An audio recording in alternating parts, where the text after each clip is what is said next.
Thank you, Mr. President. Thank you. One question, and this is on Haiti. President Biden, Kenya is rather doing the heavy lifting in a turbulent region, Somalia, South Sudan, the Democratic Republic of the Congo. Washington, as you have mentioned, has committed millions of dollars for the cause in Haiti. Isn't it ironic that while America is ending its forever wars in Afghanistan, the latest in 2021, under your leadership, when you withdrew troops from Kabul, and that you're committing Kenya to another foreign wars 12,000 kilometers away from Nairobi? I mean, why the discrepancy, why the dichotomy? While you're ending your forever wars, overseas wars, yet you're committing Kenya to Haiti. Can you explain that? Very easily. There's a reason why Afghanistan has been known as the graveyard of empires. The likelihood of anybody uniting Afghanistan is highly, highly, highly unlikely, number one. Number two, there are ways to control ISIS other than occupying Afghanistan. It was an unnecessary need.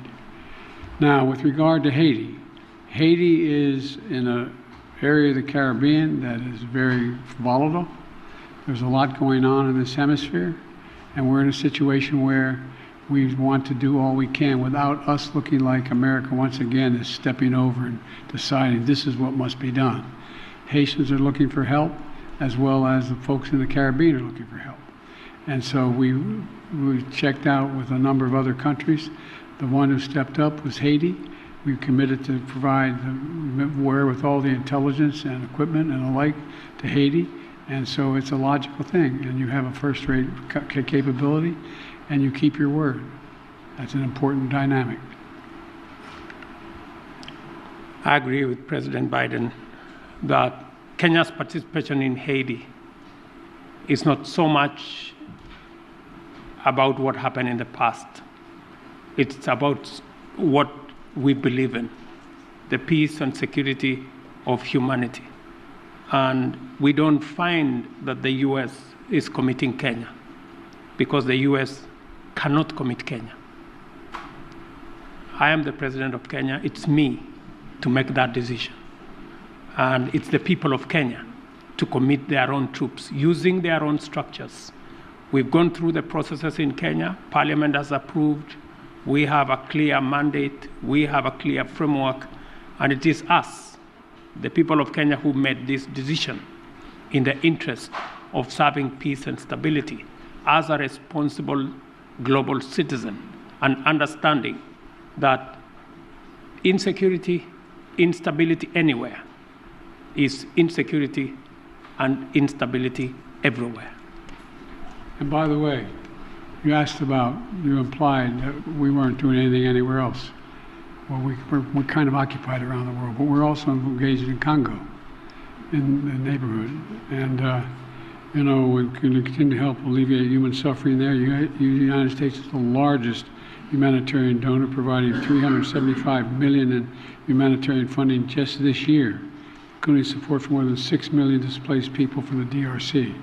So we are engaged in more than one place. Follow up to my president, Dr. Ruto.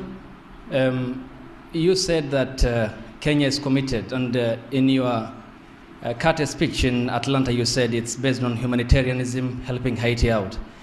But can you explain the geopolitical goal, 12,000 kilometers away from Nairobi, when schools in the counties of Baringo, West Pokot, and Turkana have not yet opened because of the banditry problem, yet you are committing our national police force to Haiti? And where is the priority? This being one of your major manifesto pillars, talking about security, and to the extent that even the Defense Cabinet Secretary talked about the deployment of, if need be, the Kenyan military or the special personnel to make sure that schools are open, children go to school in areas that are bandit-prone in Kenya. Why are you committing to Haiti when we have a problem back home? Is it an irony that you are putting the fire in the faraway neighbor's home when on our own home is on fire? Thank you very much. I made a commitment to the people of Kenya to sort out insecurity in the North Rift. I have followed that with action. As we talk, there are 3,000 military officers in the North Rift, 2,000 police officers in the North Rift. We have renovated the first 15 schools and completed. We have reopened 20 schools already that were closed in the North Rift, and that exercise is ongoing. We have made tremendous progress in making sure that we create security at home, but that does not take away our responsibility. Even as we were deploying troops and policemen in our own country, in North Rift, to sort out the banditry problem, we still deployed 1,000 troops to DRC Congo, because that is our neighborhood. We have 5,000 troops in Somalia, because equally that is our responsibility. And Haiti should not be an exception. That's why deploying 1,000 security men to Haiti speaks to the same belief and commitment to peace and security. Next question from April Ryan. Mr. President, President Biden, President Ruto, thank you. First of all, when you talk about Haiti, President Ruto, you said Haiti is a collective responsibility for all nations. And for you, Mr. President, President Biden, President Ruto, do you believe that these nations can break the back of this militia that has gripped the nation there? And also, when it comes to Congo, thank you, Mr. President, for bringing up what the United States is doing for the Congo, especially as that flag was behind you at Morehouse.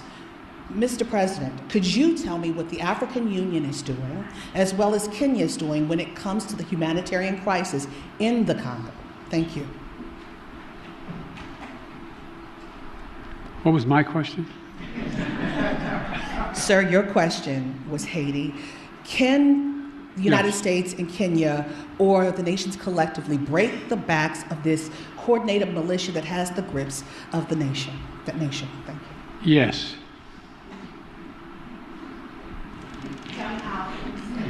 The very way we're doing it. We're not talking about a 1,000-person army that's made up of trained persons. This is a crisis. It's able to be dealt with. And we think we can deal with this way with a multinational approach, with Haiti leading the way and us providing the intelligence as well as equipment. Gangs and criminals do not have nationalities. They have no religion. They have no language. Their language is one. To deal with them firmly, decisively, within the parameters of the law. And that's why we're building a coalition of nations beyond Kenya and the US, many who are making contribution towards the MSS force in Haiti to secure that country and to break the back of the gangs and the criminals that have visited untold suffering in that country.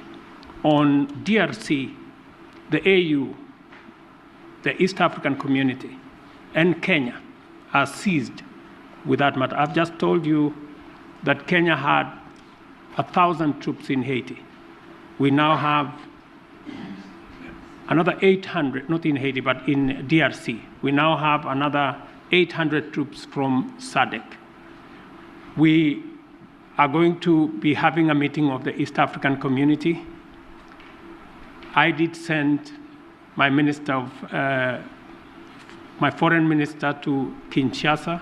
They had a conversation, and shortly we will be looking at how to begin the dialogue process under the Nairobi process, because we believe there is no military solution to what is going on in DRC, but instead, dialogue should be able to give us the necessary momentum and outcomes that would settle the matters in Eastern DRC. So both the AU, the East African Community, and Kenya as a country are seized of that matter. We know that the humanitarian crisis in Eastern DRC has displaced close to 7 million people. And I want to thank the United States of America for stepping in with humanitarian support for that region, because it is a collaboration of different countries in different ways to deal with that situation. The rest of us are committing troops. We are committing deploying our infrastructure to facilitate the resolution of the matters in DRC.